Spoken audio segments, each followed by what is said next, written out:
Welcome to Cost Saver Conversations. I'm Angela, and I ask the practical questions so you can quickly understand what matters.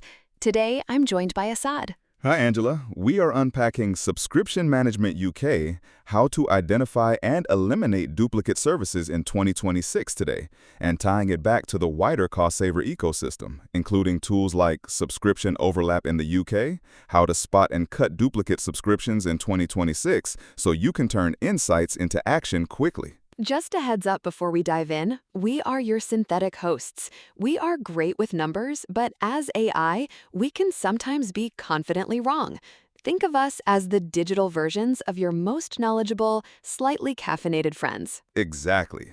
Treat this chat as a smart estimate only, not as professional financial guidance. Always check important details with official sources or a qualified expert before making any big decisions. Right. So, Assad, I've got to tell you something.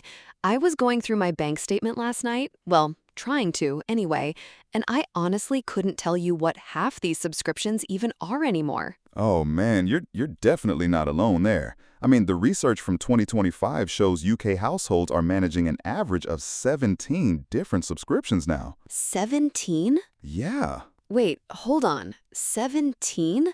That can't be. I was thinking maybe 5 or 6, but I know. It sounds mental. But when you actually sit down and count them all up, streaming, cloud storage, food delivery, news, fitness apps, all that, it adds up really quickly. God, and we're all just paying for all of this every month? Well, here's the thing that really gets me, right? A lot of people are unknowingly paying for overlapping services. We're talking potentially hundreds of pounds annually just gone because things get messy and we lose track. Hundreds of pounds? Unknowingly? Yeah, look, think about your own setup for a second. Do you have Netflix? Yeah? Does your partner have their own account? Oh my God. Actually, I think he might. We definitely both get charged. Right? And it's the same with music. Your teenager might be on Spotify Premium while you're paying for Apple Music. Or, this is a classic one. You've got Amazon Prime, but also a separate grocery delivery service that basically offers the same delivery benefits. Oh, that's us. We've got Prime and what's it called? The Sainsbury's one? Smart Shop? No, Delivery Pass? that's the one. Huh, okay, so we're definitely part of the problem then. We'll join the club. But look, there's actually different types of overlap happening here. You've got what we call direct duplicate subscriptions. That's when you're literally paying for the exact same thing twice. How does that even happen though? Oh, so many ways. Free trials that convert without you realizing is a big one. Or, and this catches loads of people, when mobile phone contracts bundle in streaming services. You might already have Netflix, but your new phone contract includes it too, and suddenly you're paying twice. Oh, that actually, I think that might have happened to us with Disney Plus. My daughter wanted it, so we signed up, but then I switched phone contracts and And it came with the bundle, right? exactly. God, how did I not spot that? Because it's really easy to miss, honestly. And then you've got functional overlaps, which are even trickier. Different providers, but they're basically doing the same job. Like what? Cloud storage is the perfect example. How many do you have? iCloud, Google Drive? um, both of those plus Dropbox. Right, and OneDrive probably came with your Microsoft subscription if you have that. Oh, bloody hell. Yes, I forgot about OneDrive. That's four. Four cloud storage things that all basically do the same thing. Exactly. And it's the same with streaming, right? We've got Netflix, Amazon Prime Video, Disney Plus, Now, BBC iPlayer, which is free, thank God, ITVX, all four. Research shows most households regularly use only 2 or 3 platforms despite subscribing to way more.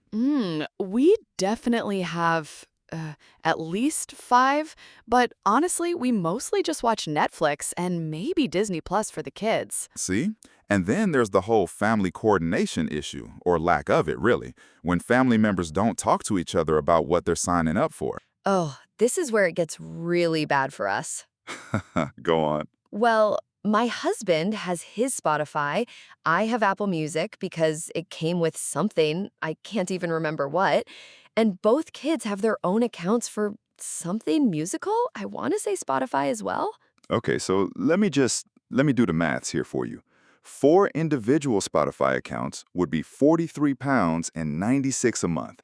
Jesus. But a Spotify family plan up to 6 people is £17.99 a month. Wait, what? Yeah, that's a potential monthly saving of £25.97, or, and this is the bit that really gets people, £311.64 a year. 300? That's insane. That's a weekend away. It really is. And the same logic applies to loads of services. Apple One bundles, YouTube Premium, Microsoft 365 Family, even password managers and VPNs have family options. Right, okay, so I'm sufficiently horrified now. How do we actually fix this mess? Because I feel like I need to go home and just cancel everything and start from scratch. Well, don't go that nuclear just yet. The first thing is doing what I call a comprehensive audit. And I know that sounds really boring, but It does sound boring, Assad. I know. But look, you just need to gather 3 months of statements from all your accounts. Current accounts, credit cards, PayPal if you use it, mobile phone bills, everything. Ah, Then, and this is kind of therapeutic actually, create a master spreadsheet. Every single recurring payment goes on there. what should I include? Just the name and cost? No, go deeper.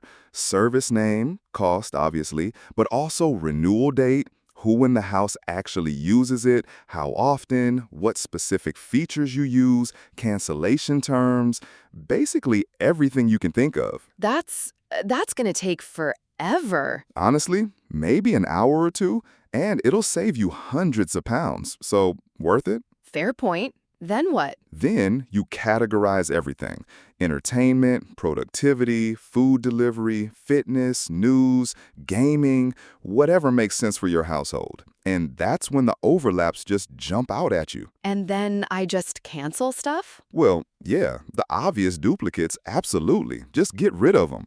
But for things like streaming services, try rotation instead. Rotation? So instead of having Netflix, Disney Plus, and Amazon all at once, just have one.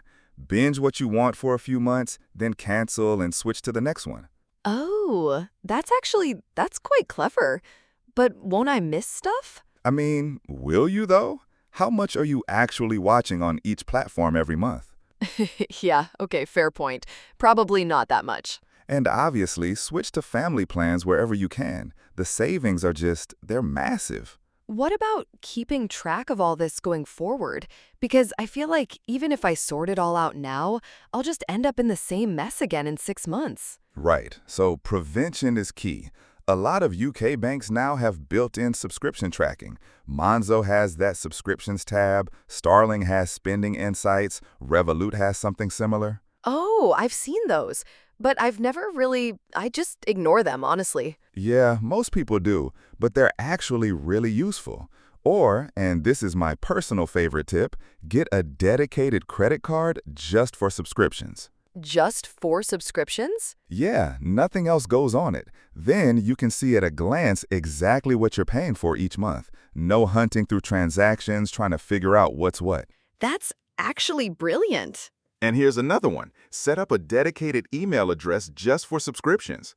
Everything subscription related goes to that inbox. Makes it so much easier to track confirmations, price increases, renewal notices. God, why didn't I think of that? I'm always searching through my email trying to find, when did I sign up for this or whatever. Exactly.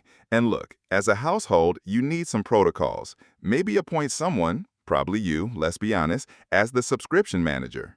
Of course it'd be me. Set a monthly budget for subscriptions, and here's the key bit. If someone wants to add a new service, something else has to go. It keeps things from spiraling. Like a one in, one out policy? Exactly. And implement a 48-hour cooling off period before subscribing to anything new. No more impulse signups at 11 p.m. because you saw one show you want to watch. I feel very called out right now. We've all done it. Oh, and schedule quarterly reviews. Just a quick check. What are we actually using? What's gone up in price? What can we get rid of? How do you know when something's not worth keeping? My rule, if you haven't used it in 3 months, it's gone. Doesn't matter how useful you think it might be someday. 3 months? Yeah, that's probably quite a few things for us, actually. And here's the thing that really shocked me. The average UK household has 3.7 duplicate subscriptions they're completely unaware of. 3.7?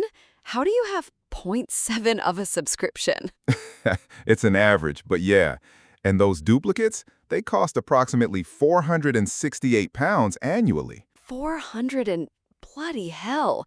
That's not pocket change, is it? No, it's really not. That's a proper holiday or a big chunk off your energy bills or, I don't know, whatever you need it for. Right. So if someone's listening to this right now and thinking, oh God, I need to sort this out, what's the immediate action plan? Okay, so this week, just list everything. All your household subscriptions. Don't judge, don't cancel anything yet. Just get it all down on paper. Just the list. Just a list.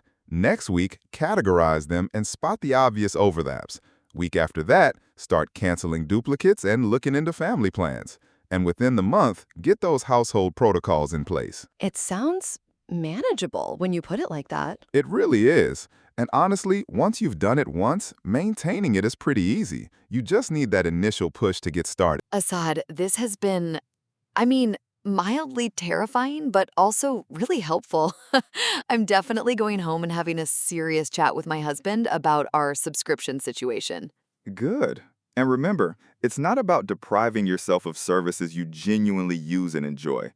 It's just about not paying for the same thing 3 times, you know? Right. Not paying for the same thing 3 times. Got it. Thanks so much for breaking this all down. Anytime. Now go save yourself some money. Quick side note, this guide connects with other cost-saver blogs, especially Optimize Home Energy Efficiency, Weather Aware Planner, and Understanding Energy Bill Breakdown. Exactly. And reading those together gives you a fuller picture of safety, energy costs, and long-term affordability before you choose a postcode. And if you want to apply this immediately, jump into tools like Subscription Overlap in the UK, How to Spot and Cut Duplicate Subscriptions in 2026 right after this episode. Primary sources used here include Citizens Advice, Subscription Traps and Consumer Rights, and Which, Managing Digital Subscriptions, a consumer guide, so you can verify the data yourself and stay evidence-led. That wraps this cost-saver conversation with Angela and Assad. If this helped, share it with someone house hunting so they make safer and smarter money decisions. Your next step is simple. Try Subscription Overlap in the UK, How to Spot and Cut Duplicate Subscriptions in 2026. Then read Optimize Home Energy Efficiency Weather Aware Planner and use both together before committing to a move.